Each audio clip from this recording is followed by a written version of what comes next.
Welcome to the Donna Sebo Show Special Editions. This program is dedicated to featuring authors and experts from around the world who will share their knowledge and insight with you. The viewing and listening audience, literacy and education are the keys to freedom, and diversity enables one to live in a world with broader perspectives. This is Donna Sebo, and I will be your host for the next hour. Welcome. I'm so delighted that you're joining me today because we have an exceptional program. We're going to be talking about women and leadership. And we have as guests today two very, very special ladies that I've had the privilege of interviewing before. I have Cheryl Mason and I have Riva Levinson. Now, one of my guests, Riva Levinson, is in Africa. So because of the miracles of technology, we also are traveling to Washington, D.C. with Cheryl Mason. So we are going to have, I think, a program that's going to make you aware of how women and the aspects of leadership are sometimes done and worked with in a different way. And we are in a very significant time frame here in the United States of America because of the big election that's coming up in our own country. But regardless, women are taking a stronger positioning with leadership, and I think it is one that we should embrace with a sense of enthusiasm but understanding. So with each of my guests, I'll be introducing them to you, and we'll also be sharing with you their publication, and that will be on view for you as well. I want to welcome you, Cheryl Mason. You are in Washington, D.C., and we're all having rain. I understand Riva in Africa is also experiencing rain. So Mother Nature must have decided that today was the day that she was going to give us more of that golden drip. But I'm so glad that you're with me. Now, you're in the Carolinas, aren't you, Cheryl? I am currently in the Carolinas. I was in DC last week and I pivoted back down here. So I go back and forth quite a bit. Yes, you do. I wanted my listeners to know that you're the author of the book, Dare to Relate, Leading with a Fierce Heart. And part of your subtitle is relating to how many leaders don't care. They need to understand, they need to listen, because all too many leaders do not know how to relate to the people that they work with. And that is what you are going to be expounding on more so in the program. Riva Levinson, you are in Liberia right now, and there is a great deal that's going on. I feel so fortunate that you were able to get through via Zoom, and so grateful that we're able to connect to have this program today, because your world, your experience, your environment is very unique. Now, your book is titled Choosing the Hero, My Improbable Journey and the Rise of Africa's First Woman President. And the journey that you went through with that is just absolutely an incredible read, and I know our conversation is going to be an interesting one. Cheryl, I wanted to start with you asking some questions, because your background, you're from the Appalachian Mountains. This is where home with the family is, that's where it is. And your background and your growing up was so significant, and you had quite a dynamic family environment. Your father was in the military, and your mother was one powerful female. Give us a little bit of your background and what that was like for you. Sure, Donna. Thank you again for having me, and it's a pleasure to meet you, Riva. So growing up in the Appalachian Mountains and the foothills in southern Ohio was different. My father had been in the Navy during World War II, and he struggled with some mental health issues. And when I was 4 years old, my father died by suicide. And my mother was overnight the sole provider for the family. She was a government teacher. And, she very much wanted me to know my father's history, know, what he did, how he served, and the importance of the veterans to the United States. But also she wanted me to not accept invisibility.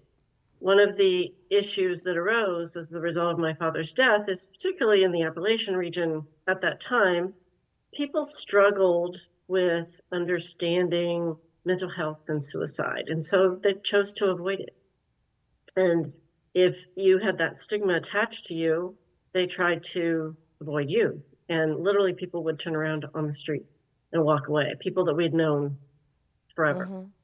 And my mother would not accept or allow that. So she ensured that I stepped out, that I, was active in school activities and community activities. And she always told me I could be and do whatever I wanted to do.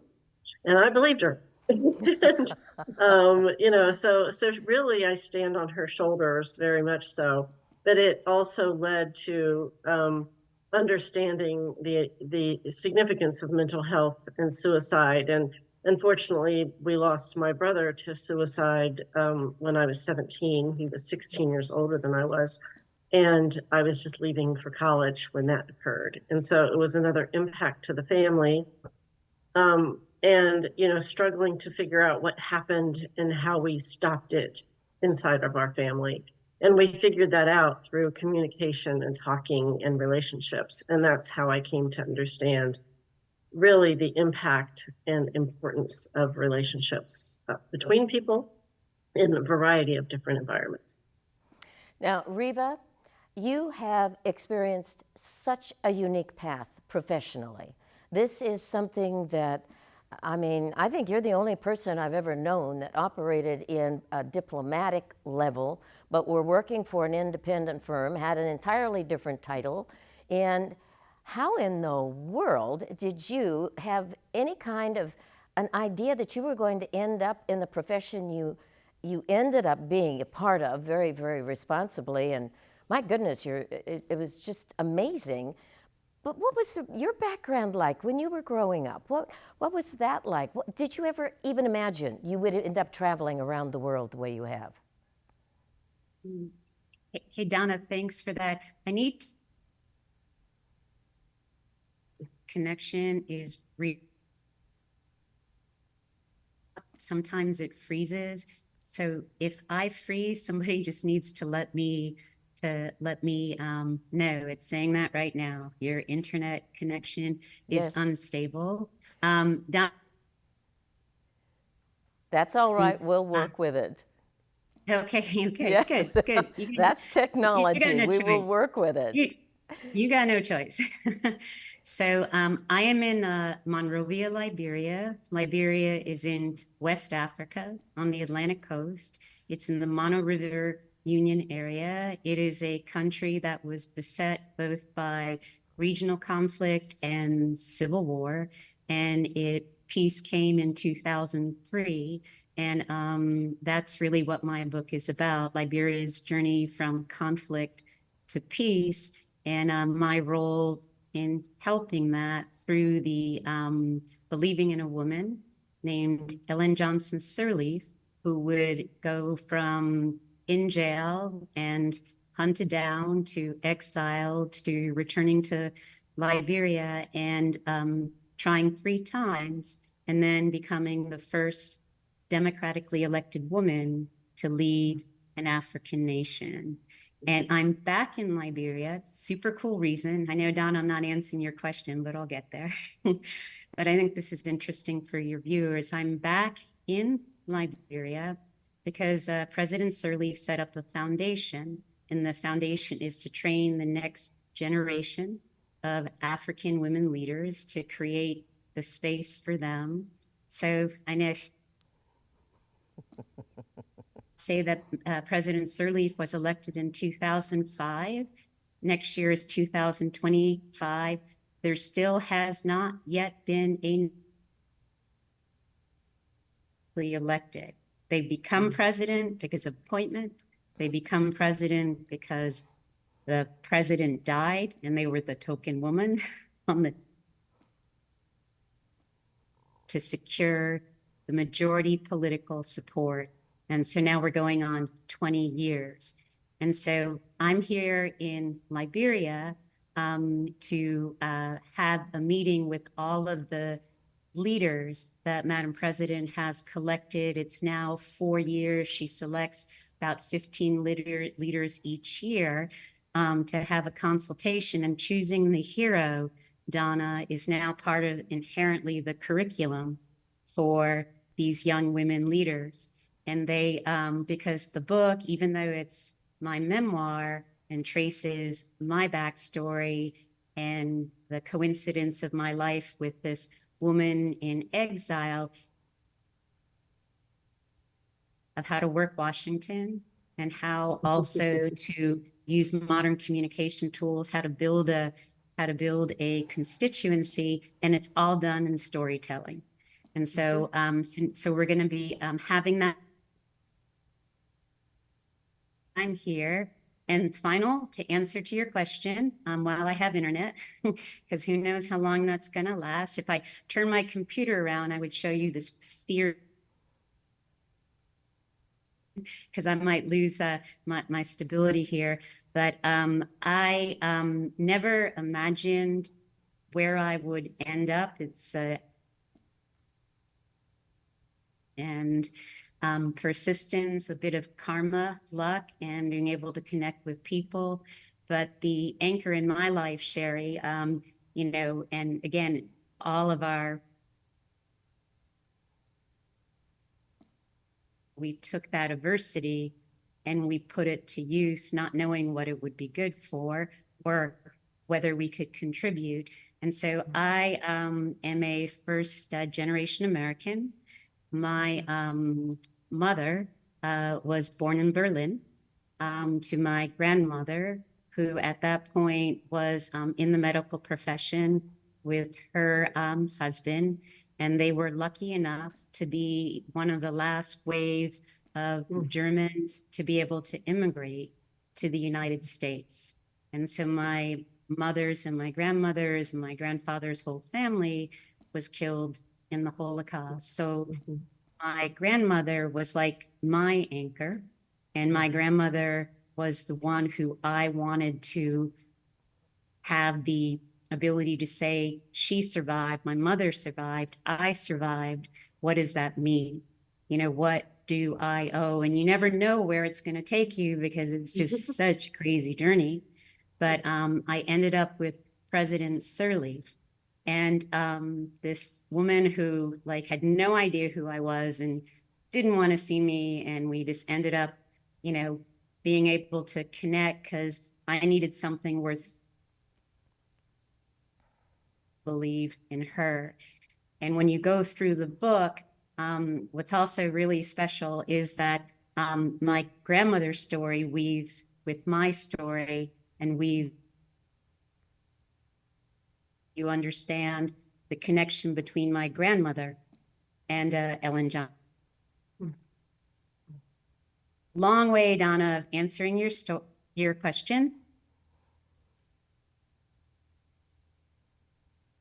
Well, I so appreciate that, and I know my listeners do too. Cheryl, your world of leadership, one of the things I would like to emphasize is that in the process of you getting a degree in law, in the process of you're getting degrees in psychology and, you know, the various things, you're so accomplished. You got all that education. You had a job that was a very good job working for a federal agency.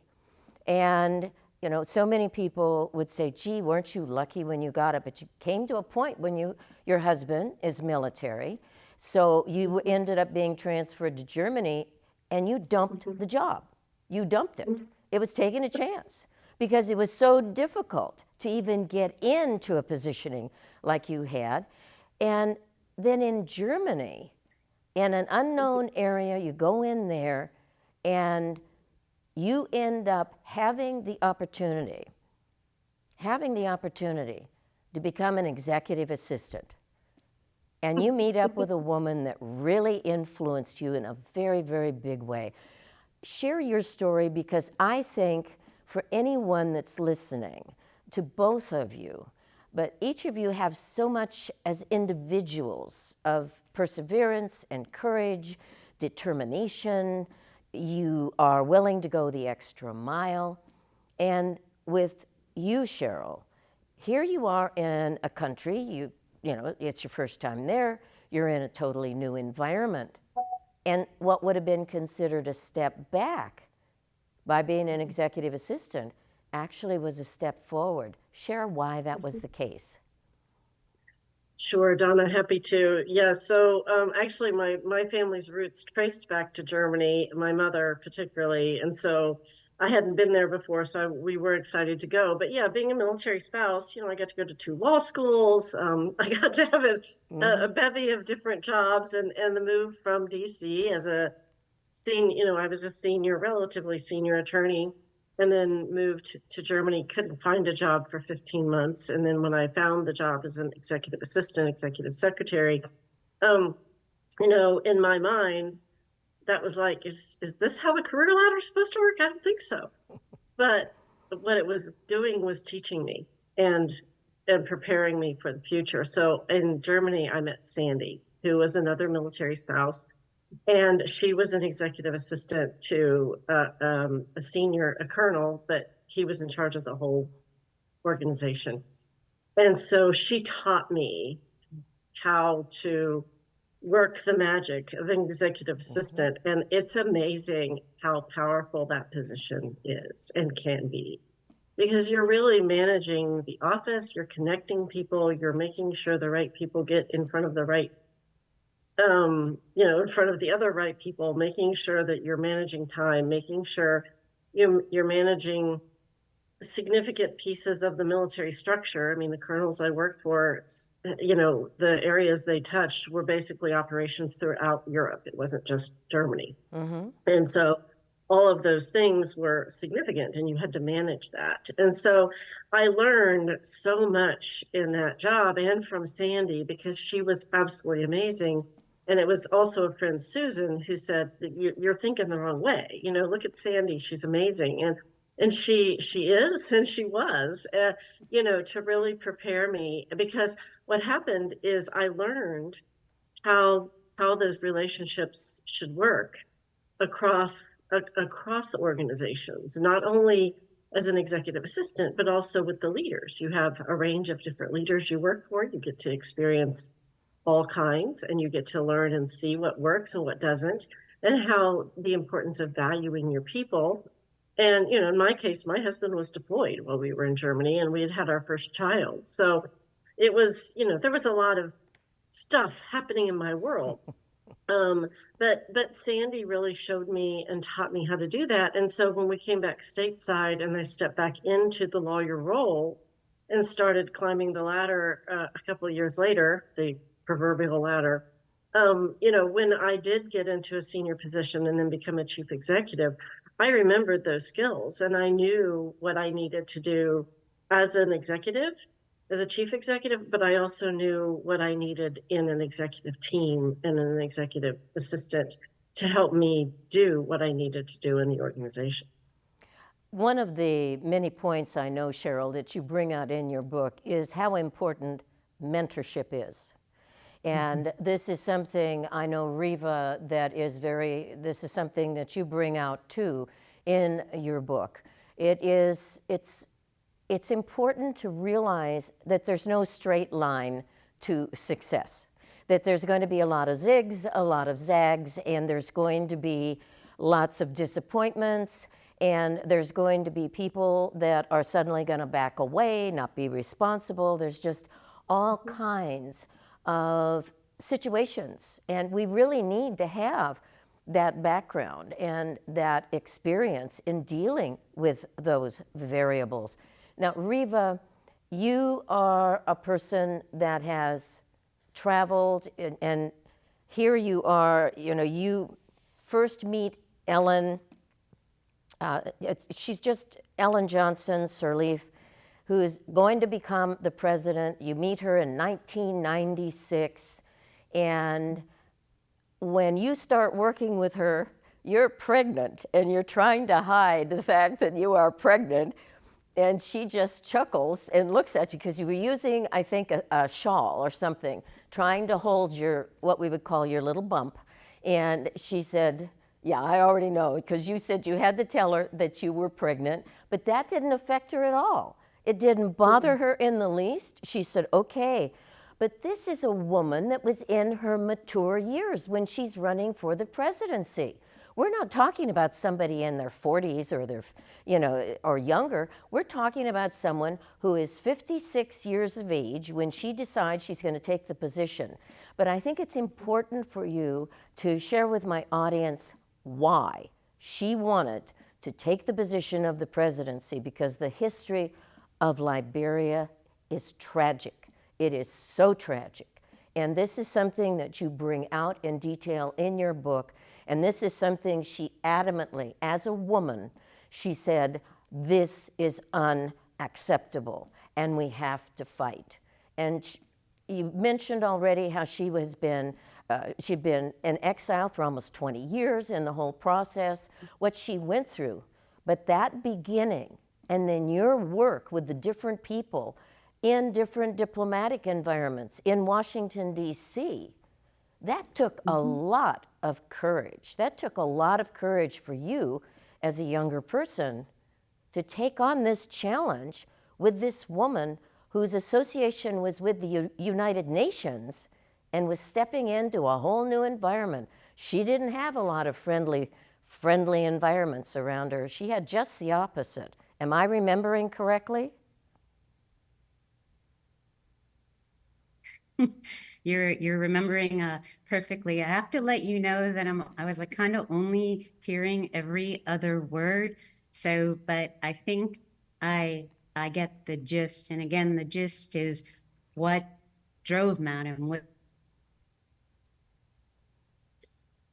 not give up and to just persist and persist and persist. Yes. She and she never expected to make history. I mean, her mission was to bring peace. You know, she was part of the government in 1980. There was a coup d'etat. Rebels came in, military came in. She was targeted. Donna, I met her in exile. Wait, 1996. No, 5. It was 1995. I met her, but I didn't start work. Yeah, no, 1996, sorry.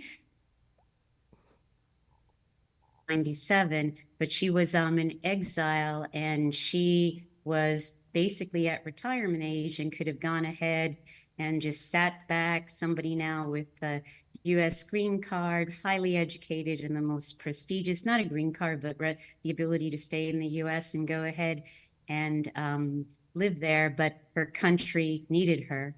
And so when I met her, you know, she wanted to go and challenge the rule of warlords, and nobody believed in her, and her family was against her. And I was at a point in my life, Sherry, where I didn't believe in anything that I was doing, right? And I needed something worth fighting for, to drive up. Mine was introspection, and hers was reflected out. And again, it took her 3 tries. She started in 1997. She failed. That was against the warlord. Then she helped bring the country to a stable peace. And she tried to be negotiated to be the interim president. She failed as well, which was a good thing. And then in 2005, when she returned, she ran a vigorous campaign. And again, I went and I did her campaign with her. So again, it's just like the psychological underpinnings of people, right? Like what drives them to continue to persist, to do something that is almost impossible, that nobody can do, right? And it's obvious for her, she comes from this post-conflict country. All she cares about is bringing peace, you know. And me, is it random that I latched on to this remarkable woman, or was it something that was both destiny for me and destiny for her? Because I wasn't, just like you go to Germany, you have a friend, you become an executive assistant. It's like, could have been anywhere, anything, right? So it's just it's just accepting the journey, right? Accepting the journey, going with your gut, and knowing that you have something to give that's unique, and if you're put in the right position, that gift can deliver, right? And so I think obviously for her, she's the hero. I mean, look at everything that she accomplished. I think I'm like the wanderer, the person who was just kind of trying to see where that my grandmother showed in getting her two daughters out of Germany so I could, you know, be in the United States. And so that's what my book explores, right? And I don't know where I'm going to end up until I get to the end of the book as I write it. Riva, No idea. yeah, Yeah. one of the facts regarding Liberia that I think I found very interesting is that they actually, the state of Liberia achieved independence on July 26, 1847. Now that's a long time ago, but it didn't come about in that way, did it? I mean, it just No, they thank were the you. first Black republic after Haiti. Second. Oh, I'm Second, sorry, yes, the second. the Second second Black one Republic after Haiti. And Haiti. that to me was a big, my goodness, who knew that? I mean, we're not taught that in history classes today. I mean, this is, you know, this is fascinating. So Ellen, you know, she just achieved such a milestone. And there you are battling for her back here in the United States with all kinds of diplomats and politicians. There's all of these wars that are going on. There is a man called Charles Taylor. And I don't know what eventually happened to him, but he was, I'd call him a butcher. I'll use my own terminology. What this man did to the Liberian people, to anyone he came across, was hideous, absolutely hideous. And here she is. She wasn't going to be intimidated by him. She was not going to be intimidated by anyone. When you saw that kind of courage, did that give you additional drive to weather all of the doors that were slammed in your face and in her face by the politicians and the political environment in Washington, D.C.? Hey, Donna, I'm so sorry you froze, and so I got all of the backstory except for the question. Okay. Could you? Did that give you the drive when you observed her saying, I don't care what they do, I'm going forward anyway, period? Did that give you an additional inspiration for that drive and that determination that you exhibited for her to help her achieve her goal? No, Donna, absolutely. Well, one, it was because she was so driven and fierce and wanted to bring peace to her country. Her effort that she needed that were external. And that's where I came in terms of mobilizing the United States, in terms of getting support, and then also in terms of bringing the country the ability to actually bring polling and to understand what was happening in the field in 2005, what was going to drive the country, what was the emotion. Just like in the United States today, we have the joy and the emotion of Kamala Harris.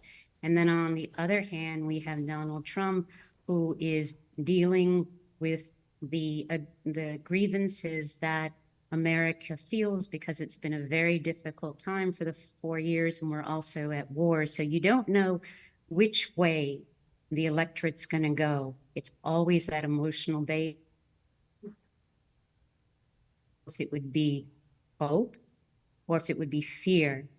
In 1997, the campaign slogan was, he killed my ma, he killed my pa. If I don't vote for him, I will be dead. he will kill me. That was 1997. In 2005, when we were out there, we realized that hope would be the driver. The families wanted the slogan for President Sirleaf at the time, and I take no credit for it, other than the polling I did, was Ellen, she's our man. So to focus on the distinction that she was a woman, and she would bring that ability to understand the suffering up front, but at the same time, she's our man, so she has the ferocity and the capacity to be able to deliver for the people of Liberia. And so, as Donna was saying, the fact that she was so seized, and I believed this woman could do it, that she could make history. And I didn't know why, I just felt it. It was one of those, instincts that you had, you're seized by it. You're like, I want to work with this person. So then I also became seized with, okay, what's my part? What's my part in this historical play? What can I contribute? What can I make a difference? And so her fierce determination gave me the, but again, I had to figure out what she needed, what she didn't have, what could I deliver. And so again, it was, I think, as you said, Don, a lot of doors closed. A lot of people just laughed in our faces. We had no money, but at the end of the day, we were able to succeed. Yes, you were. Cheryl, you ended up being nominated for a very significant positioning. And that positioning, Cheryl, was the chairman of the Veterans Administration Board of Veterans Appeals. You had a huge, huge responsibility with that. You, however, because of your friend Sandy and all of the other experiences that you had gone through, you were encouraged to do what is called a 360-degree assessment. How did that make a difference for people considering you and nominating you for this very significant level of responsibility? Because this is a huge job. What's 360-degree assessment? So the 360-degree assessment is something that leaders can take, and it gives the opportunity for their colleagues, both their employees, their colleagues, and their bosses to assess them, like how they are in leaders. And I actually took it a few years before I became chairman. And what it showed me was that I led differently, that I engaged with people differently. I had an executive coach at the time who is a fantastic person, and she called me and she was like, "What are you doing in your job as a senior leader?" And I said, "What do you mean?" And she said, "Well, I've never seen results like this." And I was like, "Oh my goodness, I'm a mess," right? I was worried, I was scared. And she said, "No, you got top scores in every category, like even from your boss, right?" And so I was like, "Well, what am I doing that's different?" And then we talked about the comments and the feedback, and everyone said, "You relate, you connect." I think Riva touched on it. It's about hope. It's about giving hope to people, not driving to results, not saying this is the way we're going to do this, not instilling fear in people, but saying we're going to deliver, we're going to do our jobs. I'm going to support you. I'm going to champion you. And I'm going to give you the tools and support that you need. And so really that is kind of as you indicated, was the foundation for why the White House and the president looked at me, as well as why the Senate confirmed me. I had to go for a full Senate confirmation. And they confirmed me because they were looking for a different type of person to lead the organization. And I was the first woman to do so. I was not a veteran, but a military spouse. But I was also very unique in that I was a careerist. So, most politicals come from the political world. I didn't. And they were okay with that. And it was based on the feedback and everything I had learned along the way, going all the way back to, my childhood, that enabled me to lead the organization. And when I took over, the morale was low, results were bad. Expectations were high. It was a challenge.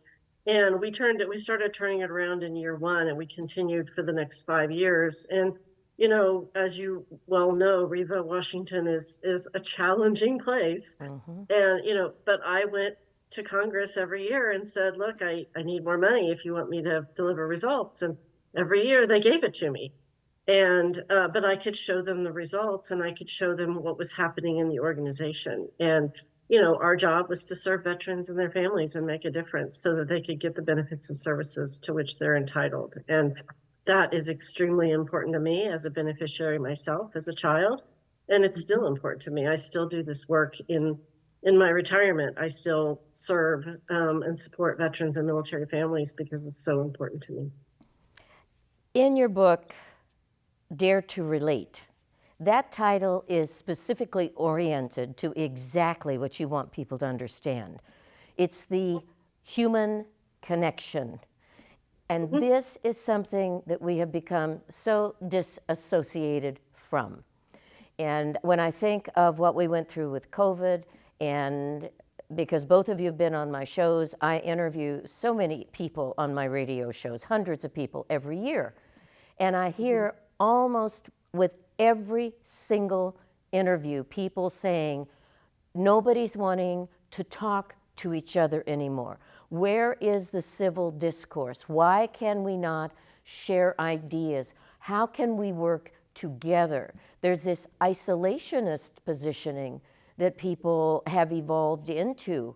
And younger generations, really, they're not on the ground, and that's an old terminology, but I'll use it. If you are not living, if you are not experiencing environments, how are you going to know anything about them? And that's why reading is so important. And that is what, with each of you, with your books, you're very, very different individuals, but yet in so many ways, you have a commonality in that you believe in education, you believe in informing people, you believe that we have to be transparent and give the facts as they need to be seen. And whatever problems are there, those problems have to be worked with. And when we can work with it as a team, whether it's within a business or in a community or in a state or in a nation. And that is the big challenge that's not just in the United States, but it's around the world. It's everywhere. And it's really something that's very significant. When I was thinking of doing this program, and I ended up having the privilege of having both of you here with me, I thought to myself how significant it is that we are in a time frame as women. 20 years ago, this wouldn't be happening. This would not have occurred. The technology wasn't there for us to be able to reach across oceans to each other. And regardless of the blips that we get with technology every once in a while, it's enabled a capacity for communication that's wonderful. And it allows us to share what goes on in these different environments around the world. And I think that that is very, very significant. And that's what each of your books presents, that aspect of communication and not being afraid to be engaged and to be involved. There is, Cheryl, with you also, there is this aspect that you're very, very committed to and you are very much engaged with, and that is doing your speaking, being with different groups. Just because you've retired, my goodness, you haven't disappeared off the planet. You're not sitting in a rocking chair in South Carolina and going, I'll have my apple pie now, thank you. I mean, that's not what you're doing. You're just exactly the opposite. Riva, you are a maturing woman yourself. The president, she is a very mature woman, and she is not resting on her laurels. My goodness, ladies, we are defying the demeanor of attitudes about people, and it should be an inspiration, not just for other women, but also for men as well. We need to get out of this mindset that because someone is older, we've got their wisdom. Why not use their wisdom? Why not have them as mentors? Riva, for you, here you are in Liberia right now. You are working with Ellen Johnson Sirleaf, and she is just such an incredible human being. She has been awarded the Nobel laureate along with 2 other women of Africa for peace. And then she was given the Medal of Freedom, and that was, I believe, in 2007. You are in, 11. excuse me? 2011. Oh, 2011. Thank you for correcting me. Sure. I think of all of what you've experienced. I hope you're going to write another book, by the way. But I really feel that there is so much that this woman has as a legacy that you have been a very significant part of. And I think that we forget that many times there is this massive amount of linkage with people that their voices will never be heard, or they will never be seen, quote unquote, by mass media. But all of you are so important. And for you to write her story, both of you being authors, each of your stories are so significant and inspiring to anyone that wonders, gee, is it worth it going that extra mile? And for you, Riva, you're going the extra mile and then some. It's really an ongoing journey. And I don't think your journey is going to end anytime soon. With what's going on in Liberia today, there's challenges in Somalia. We've got so many different aspects of history relative to Africa that we obviously don't have the time to go into. But with what's happening in Liberia today, has President Sirleaf, has she been able to see, and has she been able to demonstrate to people, we can make a difference, but it takes all of us working together? Has that been happening where she says, see, we can do it? It's not her, it's we can do it. I think Donna, and I think Sherry as well, I think you, Sherry, and I are pretty similar in terms of the restlessness of our DNA, right? And I think, you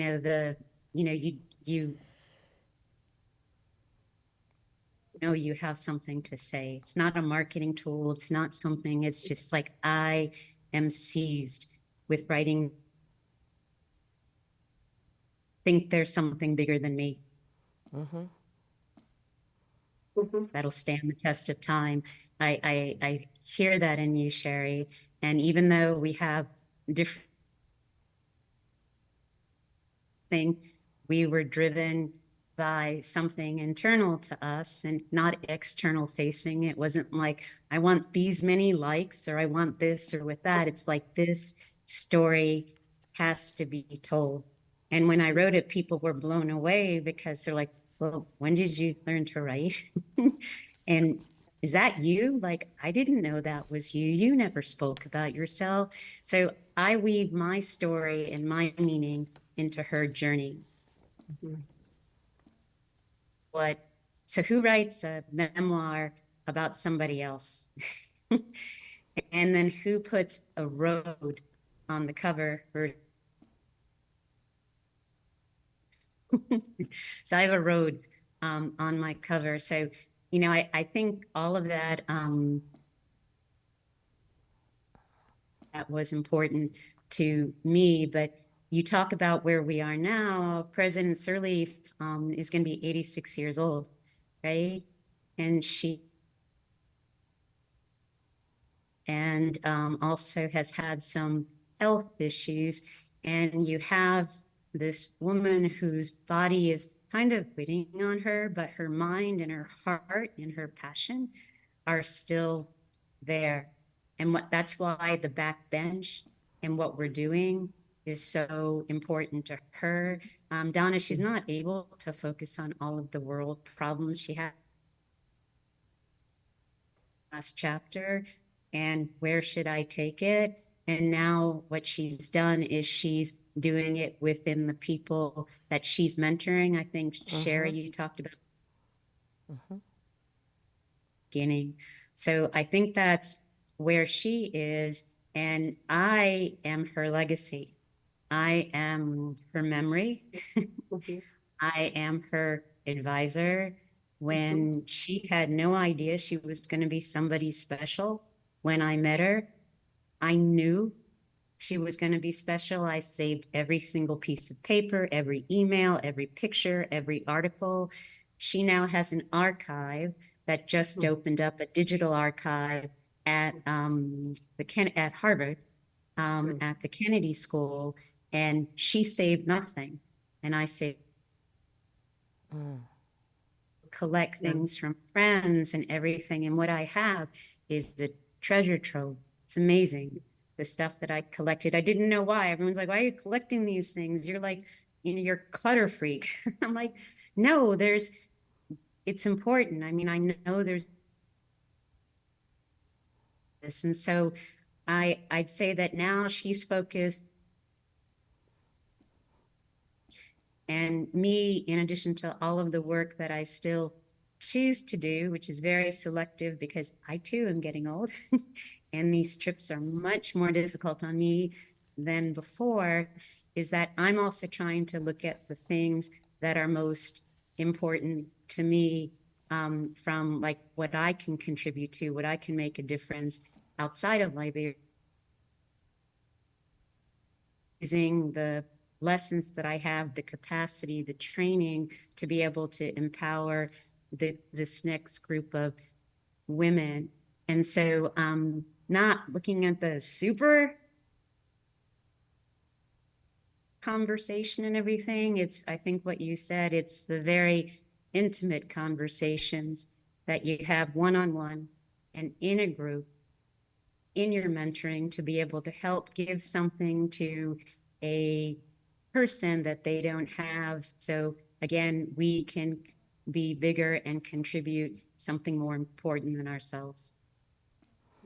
Both of you women have just an incredible life, first of all, but also the fact that you keep on living it, I think, is extremely important. And you don't feel like you can just walk away. It's as if there's a new adventure for you or a new opportunity, no matter where you go, no matter what you do. Cheryl, it's an illness. It's an illness. Isn't it? It's an illness. It's a purpose. It's a purpose. It's a purpose. But like my husband retired, he's like, "What's the matter with you?" But so it's like, when are you gonna stop? And you're like, I can. I'm at I still have so much to give. And it's a bit of an illness and a restlessness, and sometimes you wonder if it's the best thing for you, right? Like, where's your balance? Where's your meditation? Never meditated. Where's your, so I think, I struggle with that now, Sherry. I don't know if you do, is that continue to being seized and restless, but you have to create space for yourself as well. So, yes. Sorry, Donna, just had to say that because it's like, you should see the stressful conversations I have with my husband. Oh, I can believe it. I can totally understand it. Cheryl, with you, that's the same. You're very committed and very dedicated. And I think that what your work has been, and as you move forward, this is something where are you mentoring other young men and women relative to being in the environment? Because I think that is so important, that we're out there, that we are taking on a positioning of saying, let me share with you what I know. You may not be able to use all of it. Your world is going to be different from the world that I have experienced. However, this is what I have learned. And what I think the most significant part about that is working with people There isn't going to be a rhinoceros that walks up to your door that says, would you teach me, please, people skills? No, that is not going to happen. We have to deal with the practical side of things. Education is wonderful, but if you cannot communicate with people, if you cannot relate to people, if you cannot listen to people, how are you going to accomplish anything? And when you have a patterning like we've got today, where people are not listening, they isolate themselves, they're turning things off, they're getting bombarded with electronic messages 24/7. They wonder what's real, what is not real, what can I trust, what can I not trust. That is where the human connection makes all the difference in the world. And that is where reading, utilizing libraries, reading books like your book, Cheryl, Dare to Relate, and Riva, your publication, which is just amazing, Choosing the Hero. I mean, and there's so many wonderful stories, but your stories deal with different parts of the world, and each of you have an international flavor, which I think is important. We need to remember we're part of a human community. We're not, this over here and that over there. It shouldn't make any difference. So what each of you are contributing by your writing, which, by the way, I hope both of you are going to come out with another book, but with your writing and with your communicating that way and being with me and with whomever else may want to have a conversation with you about your experiences, I think that is what makes life so rich. And it encourages so many people that may think that, well, why bother? That is an attitude of so many today. Why bother? What difference do I make? Nobody wants to hear me. Well, sometime we're going to have to speak up and speak out, aren't we? Yes. So Donna, you hit the nail on the head when you said we're all human beings. That's the core message in my book. That's the reason for Dare to Relate. As human beings, we all want and need to matter. And part of mattering means having purpose, bringing impact, making a difference, bringing value. That's what Riva has done and is continuing to do with her work. That's what I'm doing, and that's why I'm speaking about it, because you're exactly right that people are what drives everything. No matter, I don't care how good technology is or isn't. I don't care about AI. I don't, whatever. You can't do anything without people. I mean, just as we were preparing for this show today, your tech team was, running around trying to get everything together, and they were amazing, right? So how they work together. They needed and were, leaning on each other. That's how we have to move forward as the people of the earth. That's just how it's going to be. And we have to understand that teaching those behind us to be able to do that and showing them that, yes, it can be done. And yes, they matter and they have a voice. And, you said something earlier about, as we age, in my viewpoint, I'm just redefining what my next steps are. And like Riva said, she's writing the book as she's moving forward, and that's what we're doing. Our journey is our journey, and we all bring richness to that journey. So it's wonderful.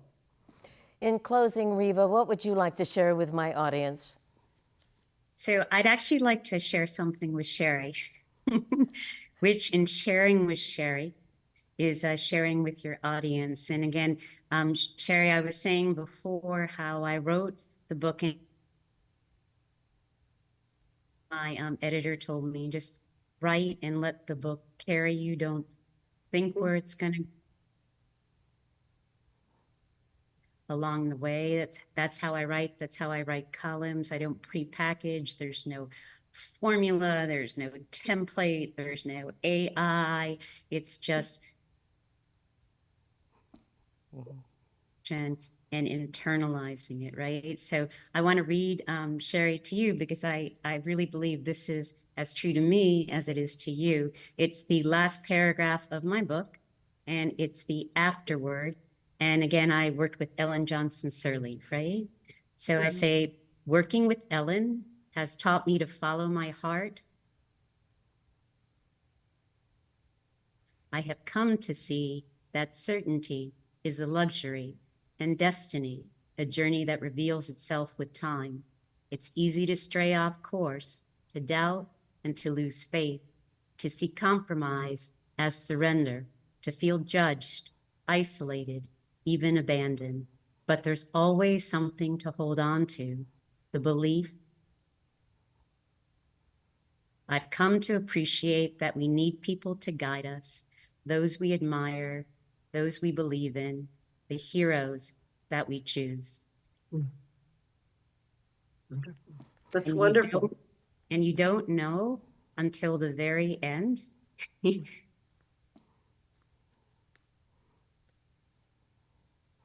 Riva Levinson and Cheryl Mason, I have been so thrilled to be able to bring the two of you together and to have both of you in this program. I think you represent just the epitome of, in your own respective experiences and in what you've written in your books. I just think you have represented something that would be an inspiration to anyone, anywhere, that wants to know that life is a very special experience, and it's definitely worth exploring the adventures that it brings to us, sometimes in the most unexpected ways. Before I say goodbye, I want to say to those of you that are watching this program, I have a daily show, the Donna Sebo radio show, and it is 5 days a week, and that is on the internet, 24/7 available. I also do an additional program called Warriors for Peace, and both of these women have been featured on those programs. And to be able to present them here where you can see them visually, I think is a very special gift, a very special thing that, well, I never thought I would be able to do, but here I am today at TCTV, being able to be in different parts of the country and the world, bringing to you examples of the best that we can look forward to being, not just as a copy of who they are, but using them as inspiration to be the best that we possibly can be. I hope that you will join me again. You will find that the videos of the Donna Sebo Show television show, Special Editions, is up on YouTube, also on my website, and there will be many opportunities for me to share other people with you as well. Remember, you make a difference in this world. You really do. Who you are is something very unique and special. Don't run from life. Realize that life is meant to be lived. And who knows, you may end up being on one of my shows sometime because you have decided to write a book. God bless, be well.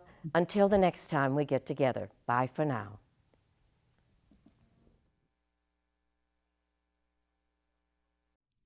You have been listening to the Donna Sebo Show Special Editions. The audio version of this program will also be heard on the Donna Sebo Show radio broadcast. We are delighted you were able to join us and invite you to share this programming with your friends and family. Have a rich and fulfilling life.